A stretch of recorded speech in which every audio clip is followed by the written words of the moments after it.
आत्मिक यात्रा कार्यक्रम में आपका स्वागत है। आइए हम पास्टर प्रेमाशीष सतमन द्वारा लिखित आज के भक्ति लेख पर चर्चा करें।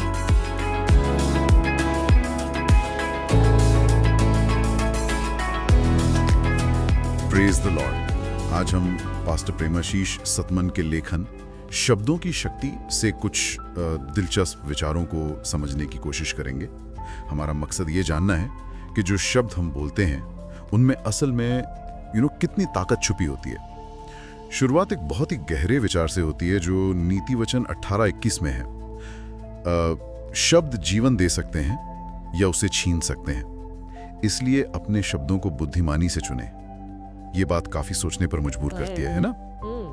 स्रोत में एक बड़ा दिलचस्प उदाहरण दिया है, वो यीशु और अंजीर के पेड़ वाला।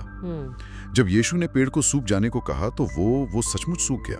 हाँ, बिल्कुल। इससे ये सवाल उठता है कि अगर शब्दों का असर मतलब निर्जीव चीजों पर भी हो सकता है, तो हमारे अपने शब्दों में हमारे जीवन को बदलने की कितनी शक्ति होगी। हाँ, और यहाँ ये समझना जरूरी है कि स्रोत के हिसाब से शब्द इतने महत्वपूर्ण क्यों हैं। वो इब्रानियों 11:3 का जिक्र करते हुए बताते हैं कि परमेश्वर ने अपनी वाणी से मतलब अपने शब्दों से ही इस दुनिया को बनाया। अच्छा, इसका मतलब हुआ कि शब्दों में स्वाभाविक रूप से एक रचनात्मक शक्ति होती है, और जब हम विश्वास के साथ बोलते हैं तो हमारे शब्द भी वैसी ही ताकत पा लेते हैं। ये महज बातचीत नहीं रह जाती, ये विश्वास से चलने वाली एक क्रिया बन जाती है असल में। तो क्या इसका मतलब ये हुआ कि हमें अपनी मुश्किलों के बारे में सिर्फ सोचना या चिंता ही नहीं करनी चाहिए, बल्कि जैसा स्रोत कह रहा है हमें उनसे सीधे बात करनी चाहिए? हाँ, जैसे वो बाइबल का जिक्र है ना कि विश्वास से पहाड़ को हटने को कहो तो हट जाएगा। ये सुनने में तो बहुत शक्तिशाली लगता है, पर स्रोत इसे सिर्फ इच्छा शक्ति से कैसे अलग बता रहा है?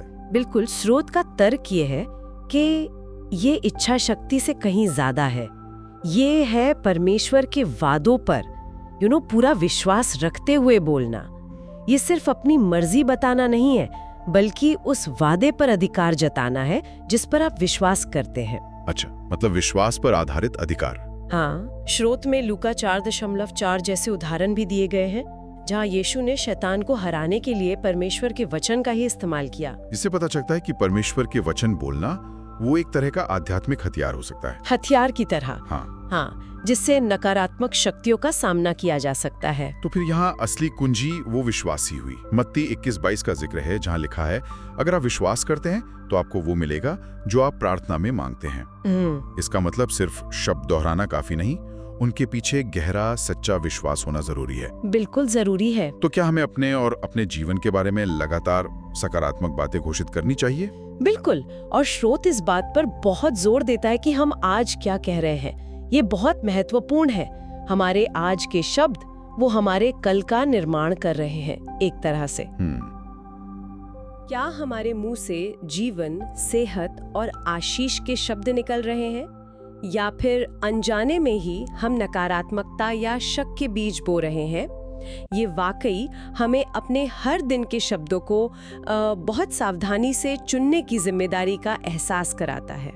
ये सोचने पर मजबूर करता है ना? हाँ बिल्कुल। तो पास्टर प्रेमाशीष सतमन के इस लेखन से जो मुख्य बात समझ में आती है वो ये है कि हमारे शब्दों में जब वो विश्वास के साथ बोले जाते हैं तो हमारी परिस्थितियों को बदलने की जबरदस्त शक्ति होती है। सही बात है।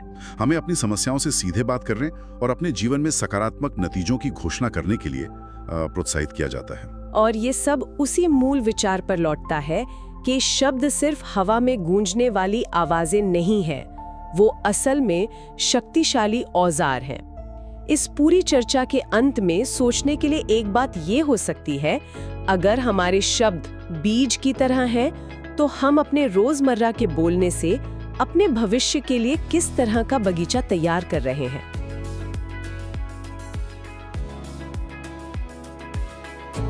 आज आत्मिक यात्रा कार्यक्रम को सुनने के लिए धन्यवाद, जहां हम हर दिन परमेश्वर के वचन पर चर्चा करते हैं। अगर आज का कार्यक्रम आपके लिए आशीषकारी रहा हो तो इसे अपने परिवार और मित्रों के व्हाट्सएप ग्रुप में जरूर साझा करें। कल फिर मिलेंगे। धन्यवाद।